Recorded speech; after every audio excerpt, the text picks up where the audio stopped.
lose ourselves, Uh-huh. right? So we lose ourselves in our kids, we lose ourselves sometimes in our marriages, we lose ourselves in our businesses.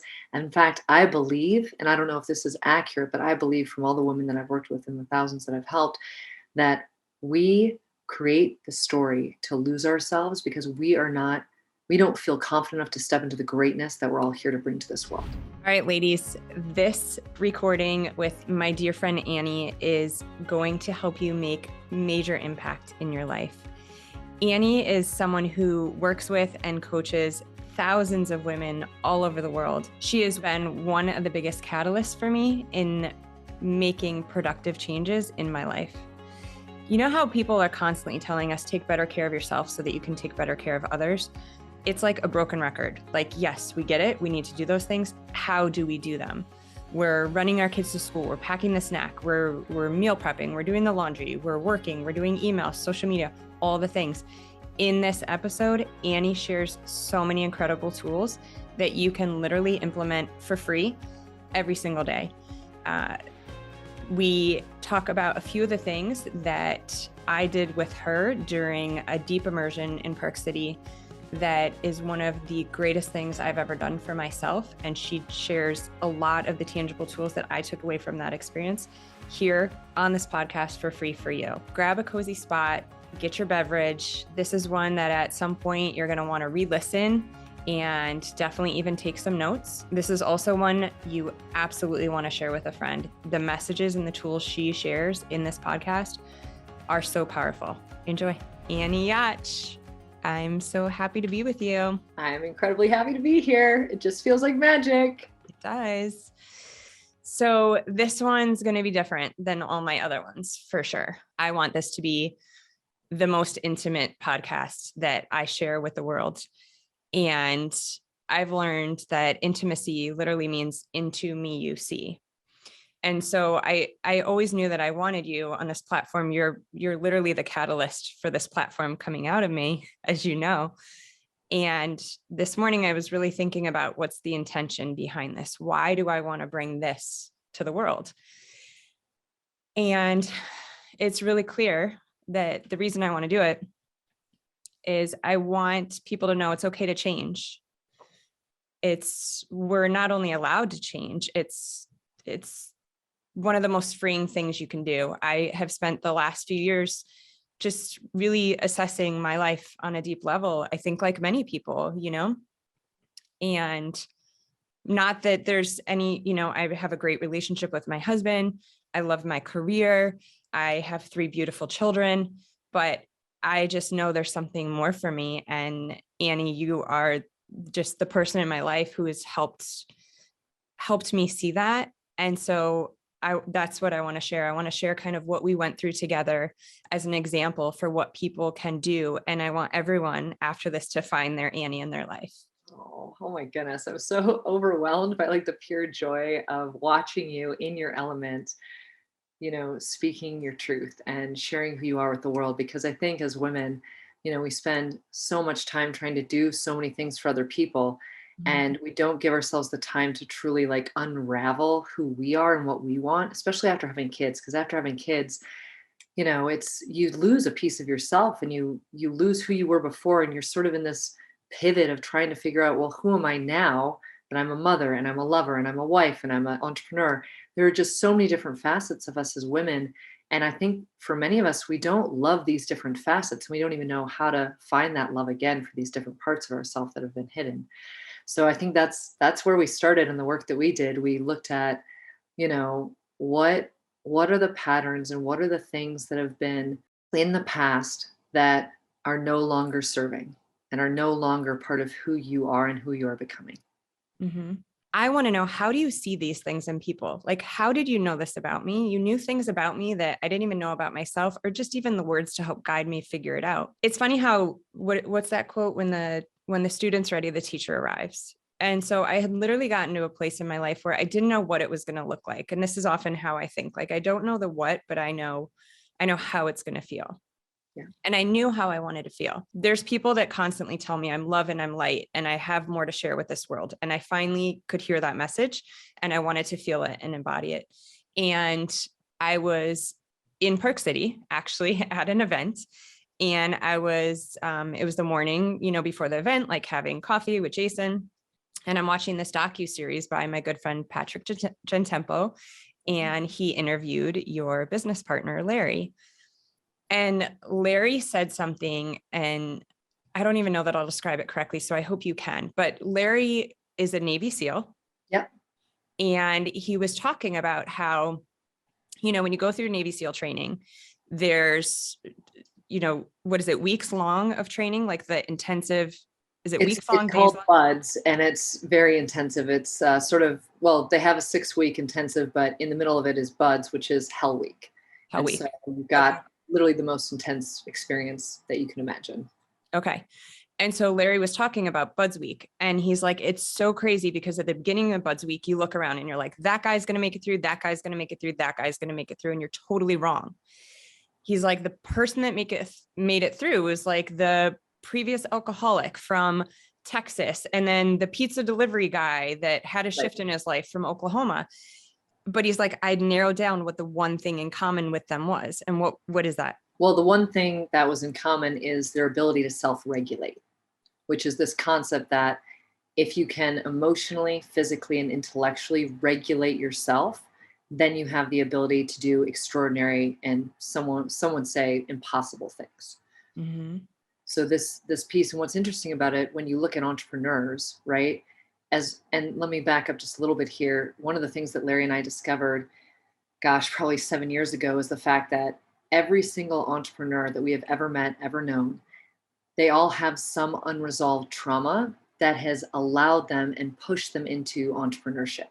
Mm-hmm. And so what we discovered was if you have unresolved trauma as an entrepreneur, you're going to interact a certain way with your team. You're going to attract certain people to your team that are in the same trauma that you are in. And so once we started to discover this, we realized that entrepreneurs can cap themselves at a certain level of revenue that they can bring in because of the trauma that they have not resolved.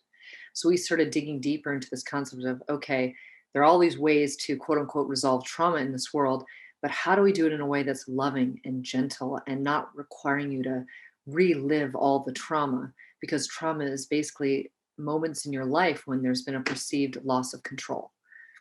So we have to, when we think about trauma in our lives, right? You and I started looking at, well, where were all the moments where there's been a perceived loss of control? And it's not always what you think. It's not always something big, like a car wreck or an accident or a loss of a loved one. It can very often be some thought that you had as a little kid when your parents told you to go to your room, they closed the door, and all of a sudden you think, now I'm dead because that person that was keeping me alive is no longer here and I can't see them.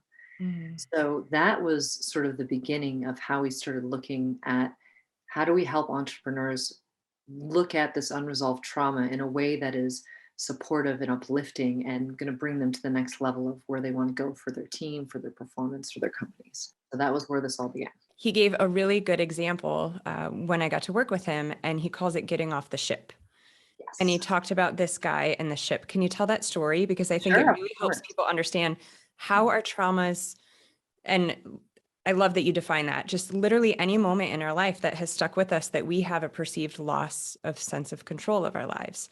So this doesn't have to be, like you said, these major events. It can be little things. Correct. And I think one of the most important things that I have to say when I say this, because as moms, we create so much mom guilt anyway. So like, I don't want any of the listeners thinking, oh my gosh, I, told my son to go to his room and I did this, and am I causing trauma? You know what? We're probably all going to cause trauma in our kids' lives. I think what's important is to help them realize that there's tools to help. Correct. And to love them through it using the tools, right? Because as parents, if we can use the tools on ourselves, then it's much less likely that we're going to cause as much trauma in our kids. There's nothing we can do about causing trauma. And it's our job as parents to give them the tools, the love, the support when trauma happens, because we can't prevent it. And honestly, if we tried to prevent trauma, we'd be trying to prevent their life journey and their discovery of self. Got it. Love that. And Right. I do feel that trauma hardwires us, right? So Yeah. I'm someone who typically spent a lot of time in fight or flight. And I Yes. think that in my previous mind, that has served me really well as an entrepreneur. I have a drive, right? I'm a go-get-it girl. But now I see that I can still do all those things in a much calmer state. Yes, and that is what actually is a great lead into this concept of the sinking ship. Mhm. So I'll give you the story of it so everybody can hear the story because I think it's really relevant. So back when Larry and I were developing this process of the sinking ship, it started because we met a gentleman who had been in the Coast Guard for I think 7 to 10 years. But when we met him, he hadn't been in the Coast Guard, for maybe 10 years when we met him. So when we talked to him originally, Larry had had a conversation and this guy had asked for our help because he was like, I haven't been able to maintain a job for longer than 3 or 6 months. And this gentleman had an incredible background, all in holistic Chinese medicine. And all he wanted to do was start his own program, his own process.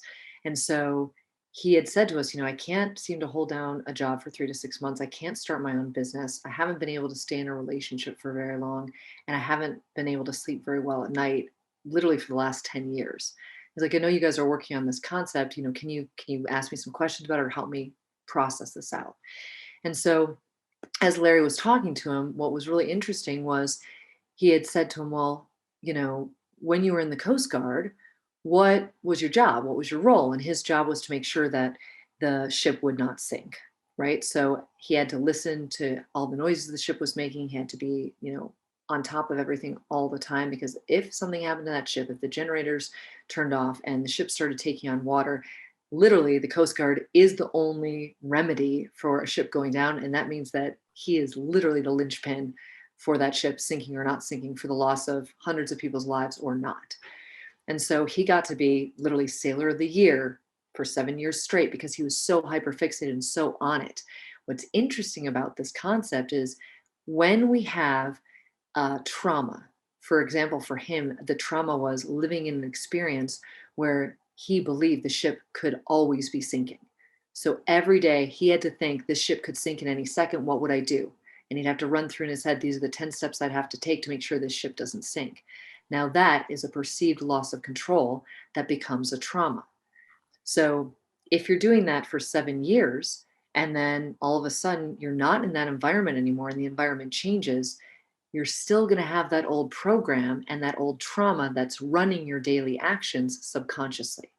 So, what we saw with him when we started asking these questions, he's like, well, yeah, I had to be on it. I got rewarded for it. I kept making Sailor of the Year. But he's like, now that I'm in my normal world, I can't sleep. And it wasn't until we had this conversation with him that he realized the hum of the refrigerator turning on or the hum of the electricity turning on was the same sound that he was triggered by on the ship if the generators were to turn on. And so he would literally be in a normal environment, hasn't been in the Coast Guard for 10 years, but he would hear the refrigerator turn on and it would trigger him back to that previous experience in the ship. And he would believe the ship was sinking. For him, the ship sinking meant I can't sleep. I can't hold down a job. I can't hold down a relationship. So he recreated that ship sinking in every aspect of his life because that was his old program that was wired into him to survive that traumatic experience. Wow. Did I do And a great job explaining all that? I think that's great. Yeah. And then so the fridge hum that plays out for him is a symbol of something that plays out for all of us on a daily basis that pulls us into our traumas. 100%. So everyone has something, some trigger that is linked to the old program that was their survival mechanism. We call it a survival tool. They have a tool that they use over and over and over again, and it creates exactly the opposite of what they want. But until they know what that thing is, they can't change, they can't see it, and they miss tons of opportunities for growth and development. I had a hard time being present because it scared me to deeply connect with anyone for the fear that I would lose them. Yes, it showed up in your work, it showed up at home, and that's why you kept yourself so busy, because if you kept yourself busy, then you wouldn't have to be present, so then you wouldn't have to deeply connect, and you wouldn't have to feel the beauty and the bliss and the joy of being in that moment of connection. Mhm. Yeah. So for me, I felt like I was doing a lot of work on things. Like it bothered me that if I was sitting with my kids on the couch reading a book and having this, it's like as soon as the feeling hit that this is an amazing moment, I would go to emails. Yeah. I can't be doing this. I need to be doing that. And I would pull myself out of that moment. And then as soon as I felt like I would get in the zone in an email, oh, the kids need me. And so I think it's a Awesome. pattern that's a real pattern for moms. Like it is just part of our life, right? We live in the work world and kid world. But I just felt like I wasn't living in either one. Well, And you weren't. You were living in the limbo in between, in the mhm, bouncing. yeah. So, it's crazy just, and I would like to talk about some of the work that you guys have done, because I imagine people want to know, like, how did my rewiring happen? Because what's happened is, it's not that these feelings don't come up anymore. They come up all the time. But now I'm completely conscious of making the decision in the moment. So what happened to me that I know was a trauma is one of the first people that, it's like hard to talk about. One of the first people that I truly loved died. And I was 14, I think. And shortly before that, another close friend of mine got hit by a car. So I was really young, and had two really close people to me die instantly in really tragic ways. One was right in front of my brother. And so the fear of loss was real. And I'm actually really, I can look back now and be really thankful for that experience, because I think it's the biggest lesson that I've taken away from that, as soon as I crawled out of the hole that it put me in, was that life is short. Like, I literally know that to be true. And I don't want to waste a moment of this life. I've felt that way probably since the time I've been like 18. I want to connect with people. I want to make an impact while I'm here. So I'm so thankful. But it scared me. It scared me to have these connected moments with my children. What if I lose them? I'm going to lose myself, was literally the pattern that was playing. Because when Donnie died, I lost myself. I completely lost myself. I drank so much. I just wanted to be numb. I wanted to be numb, or I wanted to be asleep. And I would hope that I would see him in my dreams. So I literally, it's like I wasn't living. And so literally, connection to me, like deep, real connection, Was terrifying. felt like I would lose myself, like I would die, which is our ultimate fear. Right. Correct. And that played out every day of my life. The untruths that you had, that you were living in, is, if, I'm good, other people might hurt, or my light might cause other people to feel bad. Mm-hmm. I will feel empty, numb, or lonely. That loss is permanent, right? That success and ease in life is going to lead you to being hurt. That you can't fully connect, because if you do connect, that person will die and you will die, or you will lose yourself, right? Yep. So what's interesting is, even though this concept is a lie, it's not the truth. It's something that, because it was created and connected in your heart and your mind in a traumatic moment, it became the operating system through which you run every aspect of your life. Even though that is not at all who you are at your core, that's just the shield to protect you. Mm-hmm. So your ultimate fear, which I think is it's so beautiful to be able to speak this into the world, because I think a lot of people have this fear, is that you will lose yourself and that you will die if you connect. Which I didn't realize it was that deep. I mean, that sounds dramatic, but if you really think about it, like, that, losing yourself is dying. It is. Mm-hmm. Because you have no access to energy, you have no access to your soul, you have no access to your heart, right? And so anything that is connection based or ease based will lead you to getting hurt. That's the extrapolation of that fear. Mm-hmm. So then in your whole life, you would try to remove yourself from moments that are easy or connection based, so that you wouldn't die. Mm-hmm. And how many women, especially moms, live every day like we're dying? Well, I'd say the majority of us, right? Unless we do deep work. Mm-hmm. Because we lose ourselves. We lose ourselves, Uh-huh. right? So we lose ourselves in our kids. We lose ourselves sometimes in our marriages. We lose ourselves in our businesses. And in fact, I believe, and I don't know if this is accurate, but I believe, from all the women that I've worked with and the thousands that I've helped, that we create the story to lose ourselves, because we don't feel confident enough to step into the greatness that we're all here to bring to this world. Men. Yep. And here's the other thing. We're not here to build empires for everybody else. We're here to come together as women and build the empires for all of us, I believe. Oh my God, I love that. Tell me more. Well, you were just in Greece. I was just in Greece, and in Greece, like, I feel like Greece is sort of like the birthplace of creativity. And I wanted to go because I'm like, I know there's something big that I'm here to create. And I've been having, visions and dreams and, beautiful moments of this concept coming together over the years. And literally it landed in Greece.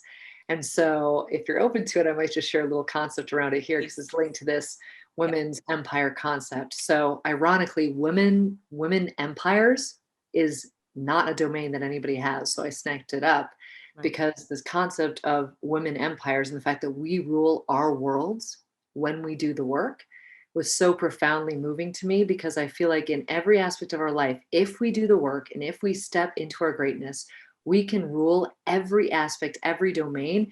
We just need something to be that tipping point that allows us to pivot into who we truly are without these shields up and these trauma patterns and these tools that don't support us anymore. Love it. So Love it. Love it. It's like that quote. It's not the darkness that scares us. It's the light. it's the light. Moving It's the into the light. It's incredible like light of who we are that terrifies us. uh-huh. And that's why we try to lose ourselves subconsciously.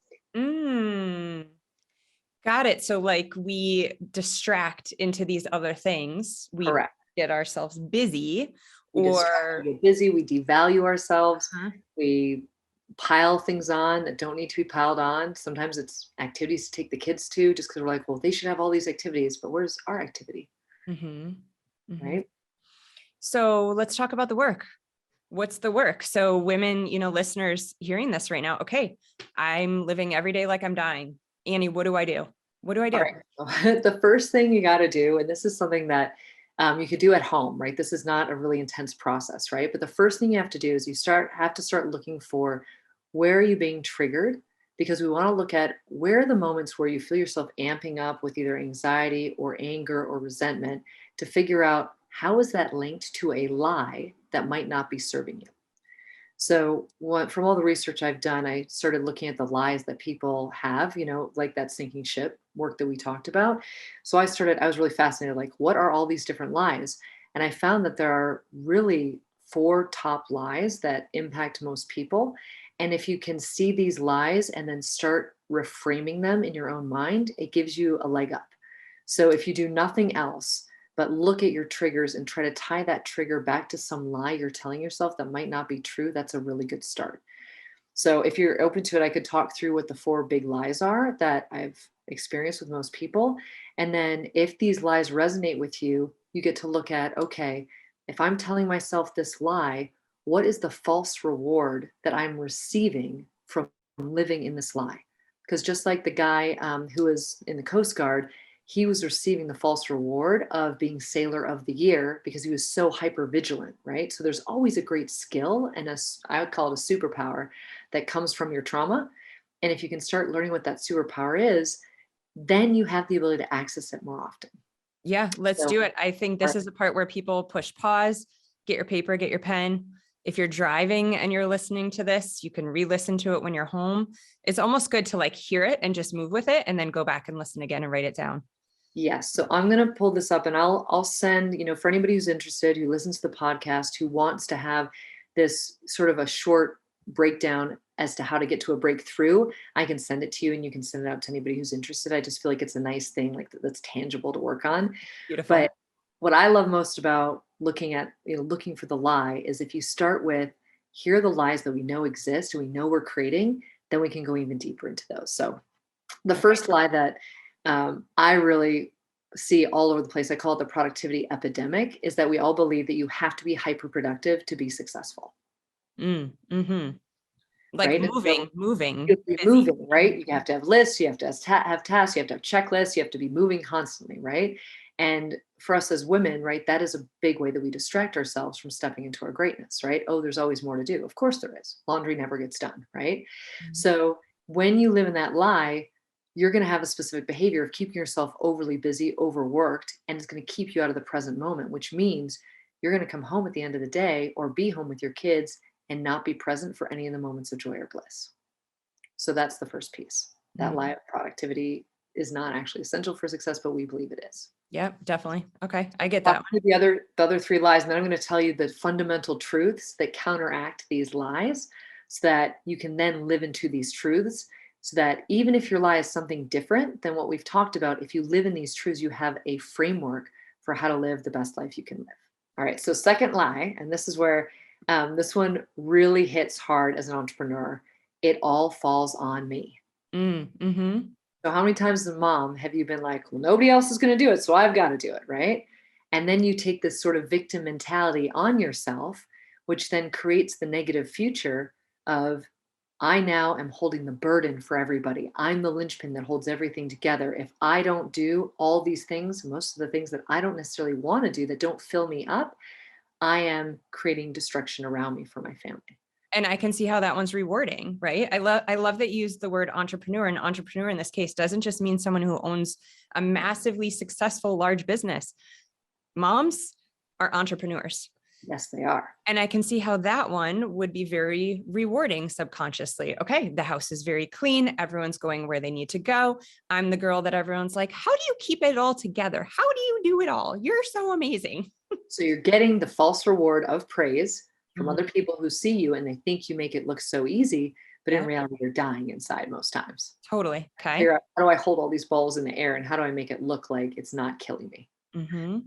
So that's lie number 2. Lie number 3, and this one I really experience with moms and entrepreneurs at the same level. So lie number 3 is that suffering or grinding is the fuel for success. So Mm. using suffering, using the grind, overworking yourself, that's your fuel. Not the bliss or the joy or the connection or the being present. We're like, oh, the more we suffer, the more that fuels us to get to that next level. Definitely. Right? And the grind is not like, it's not pleasurable or fun to be in the grind, but we tend to have society praise us when we look like we're suffering through something. Yeah. Before I met you, I would say I lived in that one. My soul is dying to just go to the park right now, but nope, got to do the emails and write the things. And no, I go to the park now.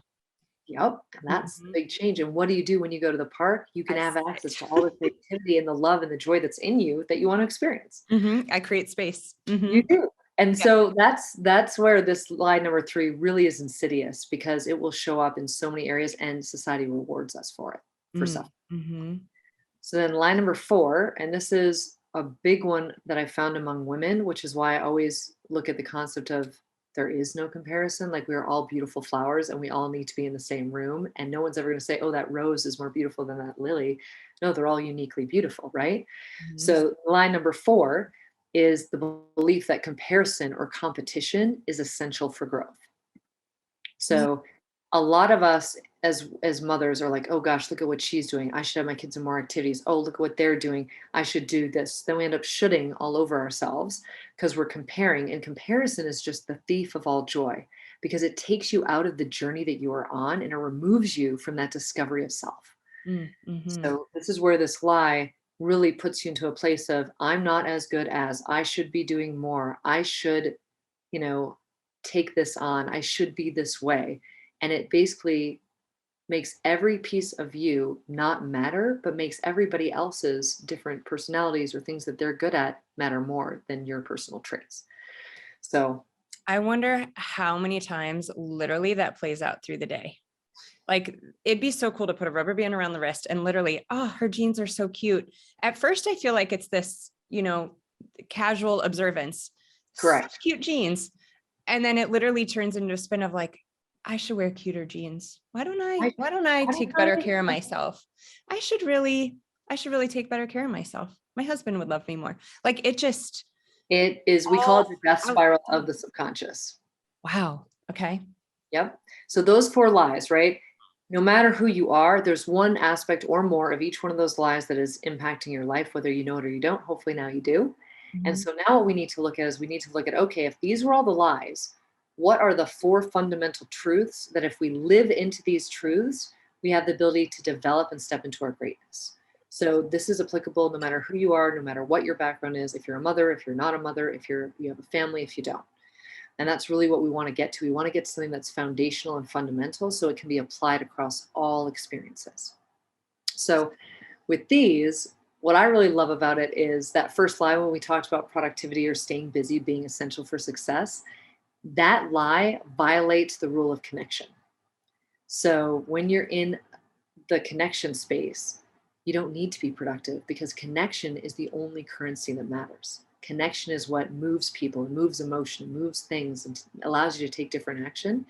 And connection, we use a formula for connection. So if you choose to live by this formula, you have a really great experience of life. So connection is the combination of vulnerability, authenticity, and trust. You have to have all 3 things to build connection. So Okay. that is the first fundamental truth, this rule of connection. So Okay. if you show up trusting someone, being very authentic in who you are, and being vulnerable and being willing to share the parts of you that normally you wouldn't share, you're going to have connection, and that deep connection is going to make it so that you don't have to be productive. You will be successful just because you're connecting. Love it. I just want to suggest an action step for that, because I say this all the time on here. Surround yourself with people who bring that out of you. Correct. Surround yourself with women who you feel that you can be authentic with, you can trust, and you can be vulnerable. And if you haven't found them yet, do those 3 things and see who sticks around. And they're going to start being attracted to your energy when you're showing up that way. Yes. Okay. And you might have to let go of some people that aren't meeting you in that place anymore to go to that next level of who you are. Mm-hmm. And that's okay. That's okay. So that's lie number 1 and truth number 1. So now that we've got that, the second line we talked about was everything falls on me, like it's all on me to do all the time. But this violates the fundamental rule and truth of team. So what most people don't know is that, and they don't realize until we speak it, is that you are on a team across every domain in your life. So whether it's your spouse is part of your team, your kids is part of your team, your nanny is part of your team, your house cleaner is part of your team, your executive assistant is part of your team. Our success in life depends 100% on our ability to coordinate action or team with others. So everything never falls on you. That is the biggest lie that exists, because you are a part of teams across all domains in your life. So if you're suffering in some area of your life, go to where you're suffering and look at what team you're on in that space and try to elevate the connection that you have to that team. The connection. Okay. Because I was going to ask, what about if, perhaps a listener is thinking, well, I don't have a housekeeper or a nanny. It's literally all on me. I get the kids to school.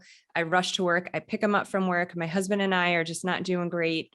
Who is my team? So this is where what I always recommend is that you find a team within yourself. So the first team you go to is your inner child and you. So when you feel like there is no team, then you go into the space of, okay, what does my inner child need? And how do I build that team with my inner child? And so I know this might be a lot for this call, but I'd like to at least give everybody listening a very specific practice to connect themselves to that inner child so that they never feel alone again. Yes, please do. Okay, so we're going to do it together right now just to show everybody how this looks. Before you go, can I say this has been one of the most impactful tools that you've given me? Yep. Right hand, ladies, on the heart, left hand on the stomach. This is because we're connecting our brain with our heart and our gut, the 3 centers of our nervous system in our body that control everything. Okay. So what you do is you put your right hand on your heart, your left hand on your stomach, you close your eyes. I want to keep my eyes open. And what I'm going to do is I'm going to say things out loud, and Melissa is going to repeat them back to me. So you would say these things out loud with your eyes closed. So here we go. Hi. Hi. I'm listening. I'm listening. Thank you for sharing this with me. Thank you for sharing this with me. Thank you for bringing this to my attention. Thank you for bringing this to my attention. I will always have your back. I will always have your back. I will always be here for you. I will always be here for you. All of your emotions are good. All of your emotions are good. All of your thoughts are important to me. All of your thoughts are important to me. I trust you. I trust you. I cherish you. I cherish you. I love you. I love you. Please forgive me. Please forgive me. I'm sorry. I'm sorry. Thank you. Thank you. You are mine and I am yours. You are mine and I am yours. Would it be okay if we do life together? Would it be okay if we do life together? Would it be okay if we are a team? Would it be okay if we are a team? I'm going to run it through one more time. Hi. Hi. I'm listening. I'm listening. Thank you for sharing this with me. Thank you for sharing this with me. Thank you for bringing this to my attention. Thank you for bringing this to my attention. I will always have your back. I will always have your back. I will always be here for you. I will always be here for you. All of your emotions are good. All of your emotions are good. All of your thoughts are important to me.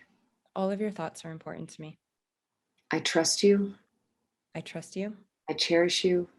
I cherish you. I love you. I love you. Please forgive me. Please forgive me. I am sorry. I'm sorry. Thank you. Thank you. You are mine and I am yours.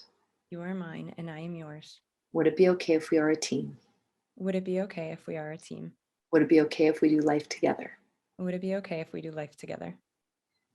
Now, how do you feel after running this through? I know you've done this many times, but doesn't it just feel like everything sort of sinks back up? Totally. I have found that And I want to, after we go through these 4 lies and truths, I want to talk a little bit about the experience that I had with you, where we really went deep with some tools. I connect to my inner child every day. And so it's kind of what I've anchored with, like, when I feel myself going into the lie that I have to be busy to be productive, but asking myself, I literally ask myself now probably 20 times a day, what do I really want to do right now? What do I really want right now? And it's often, I want to go to the ocean. I want to go to the park. I want to drop my phone and emails and just go walk outside. I do it. And that's me connecting with her. And by giving it like a face and a voice and a person and a kid, Yeah. that I think was the catalyst for helping me bridge that gap, in case that can help anyone else who struggles the way that I did at first. It was unfamiliar to take that time for myself, that I was, it's like I had a voice inside of me begging to be And listened to crying out, and crying. crying out. Mm-hmm. If we start listening, we're actually going to hear at first that there's a lot of pain, right, in the inner child that, they've been maybe neglected for years by us because we haven't been willing to give them what they want because the productivity or the work or the checklist have been more important, quote unquote, in our mind, right? And so, even though it might seem strange, if you can visualize like holding a little kid or a little version of yourself on your lap, like what I do is I always envision when I'm talking to my inner child that I'm holding her face. And I'm like, can you see all the love I have for you in my eyes? And I can hear her say, she's like, I love it when you look at me like this, right? So it's almost like you picture the littlest version of yourself that could understand what you're saying, and you snuggle them up with you, and you take a moment to ask, like, what is it that you want today, or what is it that I can give you, or what do you want to negotiate about what we do with ourselves today? Mm-hmm. Because if you don't have that connection, then you will always feel like you are alone. But this is the connection that bridges all gaps. Mm-hmm. That So, is so one of powerful. the It's things. so So now powerful. everyone here has it. So don't be afraid to practice this often, 5 to 10 to 20 times a day. When I first started, I did it, I think, 20 times a day. Every time I felt triggered, like there was a big emotion that I was experiencing, I'm like, all right, I'm going back to her. What's going on here? Right? Mm-hmm. Don't be afraid to test it out and do it a couple of times a day. Yeah. And I would even say do it every day for a month. Like, watch Yes. how your life changes. And Everything dramatically shifts. yeah, and I noticed too with doing this, like anything that I needed, I felt like I needed the answers to, or I didn't know the answers to. Like now I sit in quiet so much more, and it's connecting to her is what helped me do that.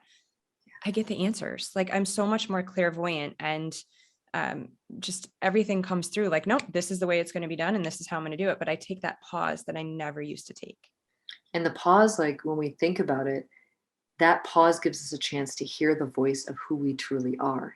We're just sometimes too busy to give ourselves the time. So the more we can sit in the quiet and give ourselves that pause, the more we have access to literally the supernatural powers that our brain wants us to have access to. And I think, is that what people mean too? Like, I know a lot of people, this has been more familiar to people that have a deep connection with God. I think a lot of people will sit with God and God will provide the answers.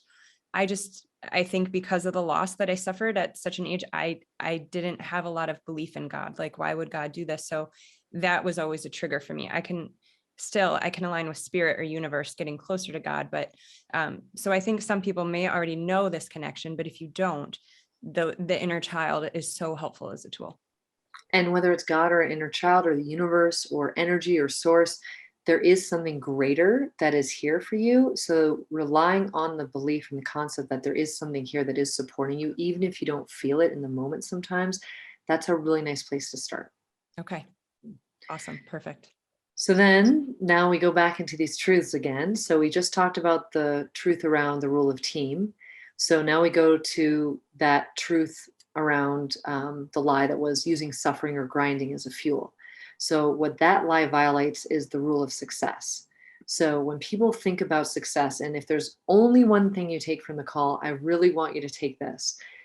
When people think about success, they think of it as a future objective that they will accomplish. But the reality is that success is not a goal, success is a feeling. And so, if you want to create the feeling of success every single day, you have to think of it as an optimized daily experience that you can sustain over time. So, Let's if say that you, again. yes, Optimized. success is an optimized daily experience that you can sustain over time.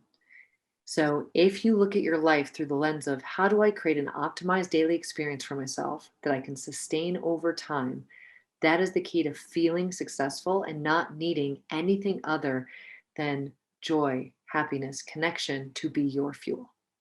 So This good. is the biggest like brain explosion that I had was when Larry and I figured this out and we're like, oh my God, we can be successful right now in this moment. It's just an emotion. Yeah. But most of us go to the accomplishment or the goal. But if you keep going after the goal or the accomplishment, you don't get any dopamine. You don't feel any of that success. You basically just keep running from goal to goal to goal to goal. And there's no feeling of fulfillment. You're climbing that mountain. And when I mean, Jason and I have lived this way for so long. We would set a massive goal. We would hit it and literally like not even high five and be on to the next. It's like this Correct. constant reaching for something. And again, after we did the work, um, the second experience I felt like is what really brought the first one and everything we did in between home. I literally was like, there's nothing else I have to do. There's Like, nothing I'm else. good. And it's from that this has come. Like now I know this is it. Cause I sat in quiet. Like it's already here. It's already happened. Like there's nothing that I'm like, when I hit this mark, I'll be successful. It's here. This is it. Successful in this moment because you're being and doing exactly what you're here to do. That definition of success is slap it on your mirror, put it in your car. That I mean, it's really, I think that's also a really great way to describe being comfortable, being present, like being in the present moment and being grateful for what you have as if it's already here. That is it. And that word success, I think, especially for people who are, just constantly searching or like goal focused, goal oriented, that word really helped align with me. Yeah, and if you think about it too, we don't spend that much time thinking about how do we optimize our day for ourselves. So if you can spend a little bit of time looking at your day and be like, okay, how would I optimize my day so that I am excited about these different moments? I have emotional connection and deposits in my brain bank. I mean, one of the things I do, which everyone always laughs about, is in between my calls, I have 10 or 15 minutes as a cushion and I put on tap dancing shoes. I turn up Broadway show tunes and I tap dance around my tile floor in my kitchen. And I don't know how to tap dance. I just like the sound of the shoes on the tile. So I my love you so much. die laughing. They'll be like, "Mommy's gonna tap dance," and I'm like, "Yes, I am." And then the funniest part is my ex-husband, business partner. He's always like, "But you don't know how to tap dance." I'm like, "I don't care. I'm already doing it. I'm I'm already doing it." Right? So that's an example of like an emotional deposit that you put in throughout your day so that you can love the moments in between just as much as you love whatever it is you're doing. Because there has to be that emotional deposit to give yourself that feeling of success. That's such a good action step too. If everyone would just take a minute and think about what are 5 things that maybe even sound crazy, but you love to do. It might be something super simple. Like I started at the beginning, and this sounds so probably ludicrous, but I'd gone for so long in that productivity matrix that I couldn't think of one thing that I wanted to or that I could do, except for I wanted to floss my teeth. And I'm Mm. like, I've been wanting to floss my teeth for years, like consistently. So that was my first thing. And I started flossing my teeth. And my ex was like, "You're flossing your teeth a lot." I'm like, "I am. It is great. I finally made it. I finally made it." Right. So even if something so small like that, or like having your favorite mug for like that delicious cup of tea and you pause for 2 minutes, Yeah. that's an emotional deposit, Mm. right? To create an optimized daily experience for yourself. So that would be my recommendation for anybody who's listening to this call. Spend a little bit of time thinking about what do I need in my day to make it optimized for me? And again, do this every day for 30 days. Your life will massively change. Massively change. Mhm. Mhm. So then we've got the fourth foundational truth. So we'll go back to that lie. So we reiterate what the lie was. The lie was comparison or competition is essential for you to grow, but that violates the rule of fulfillment and purpose. Because what we have learned about purpose as we've worked with all these different entrepreneurs and all these different women is that if you let someone else dictate what you have to do, no matter what you achieve, you will never feel fulfilled because it is not in alignment with your purpose. So if Mm. you look to society or to Instagram or to social media to show you what you should be doing, even if you achieve those things, it will feel like nothing because you let somebody else dictate your deeply driving purpose instead of figuring it out for yourself. And so if you look at someone, say it's on Instagram, and you're like, I want to do those things. I want that. Then what's like a great way for people to reel it back in and be like, wait, what is it that I really want? Would that be inner child? So sometimes it's inner child, but what I tend to do, we have a process that we run people through to help them identify their inner purpose because it's really hard sometimes to get there without a third party support. So Mm-hmm. what I do when I think about it, and I mean, it's easy for me to walk through the system now just for people to think about. When I look at someone's purpose, I first look at what is the emotional state that you most want to create for yourself, not the objective, not the accomplishment, but what is the emotional state that you most want to live in sustainably? And then I look at what is the emotional state that you most want to avoid, because that will give you a little bit of almost like you have clarity on the path forward because you know what you want to feel and you know what you absolutely do not want to feel. So if you Okay. start there, that's a really good foundation for figuring out your purpose. And then what you do is you look at this concept around, okay, if there's one thing I'm going to hold on to every single day to move the needle and move me forward, what is this one thing that I've never held on to before? So, for example, I just did this process with a lady the other day, and she, her whole life, she had basically told herself that pain is what allows her to move forward. And what we identified was it's not really pain. It's what she needs to reframe it as is putting herself first is the one thing she's never done. So Hmm. she decided to hold that concept of putting herself first. And she looked at then what is the emotional state that I most want to get to allow myself to live in that space. And the emotional state was she wanted to live with joy and connection and like strong sense of self. And so she now knows if she holds this putting herself first, she's going to feel those feelings and that's going to drive her closer to her path. Now, there's a lot more complexity that goes into it, but that's the initial concept of how you discover what might be leading you down the path of your purpose so you don't allow somebody else to give you a purpose. Got it. Okay. I love that. And then, so there's something that I do, and someone once pointed out as comparison, but it's not comparison. These are women that I've chosen to support myself with. So I want to talk this out. So if I see someone doing something that I want to do, Yep. like my friend Dr. Mindy Peltz is a perfect example of this. So she's not doing what I want to do, but there's certain things that she does that I'm like, that's awesome. I want to create that probably feeling. Yep. The women I surround myself with are the women that are like, oh, you want this piece? I'll totally teach you how to do it. Here it is. You're going to rock. Like Yes. those, Gener- I know I'm kind of pivoting Generosity. here, but I really want part of this platform. I want to remind women every single episode, find people around you, surround yourself with them, the kind of people that you say cute outfit and they're not just like, thanks, I got it at Target, you could go get the same one, you'll look amazing in it. Like, I just think, as silly as that sounds, it's so important to have those people in our circle. It's essential. I mean, it's so essential. And this is what, when I went on this retreat to Greece, there were a bunch of entrepreneurial women there with me. And I said to them, I said, what would it feel like if there was a one stop shop for your personal growth that would allow you to, like in Harry Potter, choose a house to start with? And each house was focused on a different development piece of your life. So, Oh, for example, like fitness and health would be one, yeah. trauma and breath work would be another, financial abundance would be another.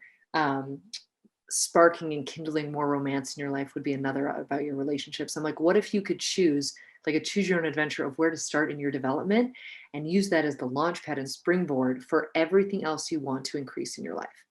Right? Because it's hard to find that network of support and that network of help.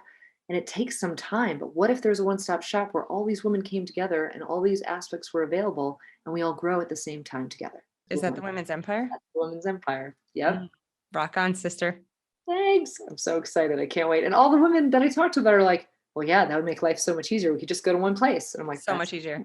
I'm very excited to see what that turns into. I feel like that's a whole other call. it really is. But it's in the process now. So it's all coming together and the right people are coming in. So it's just a beautiful thing. It evolves the way it needs to. It does. It absolutely does. Okay. I feel like we have covered so much. Those are some incredible nuggets for moving the needle, things that any woman can incorporate Yes. in any aspect of any busy, chaotic life to stay more grounded and to connect. I think the connecting with yourself as the team is the most powerful one. The most powerful for sure. For And if sure. you do that every single day for the next 30 days, you'll see changes that you can't even imagine in this moment. I live it. Yep.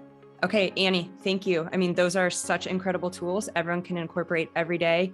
I hope you guys enjoyed your time with Annie as much as I did. Annie, thank you so much for being here with me. Oh my goodness, you're so welcome. And I love seeing you shining brightly. It's literally the best thing ever. Awesome. And then now we're going to click over and we're going to film a bonus track. You guys will have access to that below and you can check it out. Wow. I don't know about you, but that was incredible. How many takeaways do you have from that podcast? I'm so eager to see what this turns into for you. I absolutely encourage you to create a challenge for yourself. Pick even one of the tools or suggestions that Annie shared in this podcast and incorporate them into your daily life for 30 days. I promise you, your life will change. Thank you for listening. Be sure to like the video, subscribe so you don't miss any of my upcoming podcasts. And most importantly, please share with a friend that also needs to hear this message. Thank you for helping me get this out into the world. We can create such a better place by supporting, helping, and inspiring our mamas. Thank you. Look at my face. The most impactful in changing your life on a daily basis. I don't like that. Okay. In elevating and impacting my life, both as a mom, I keep saying impacting, that blah, blah, blah, blah, blah. You, thank you for sharing my message and helping me impact and inspire women all over the world. Adios.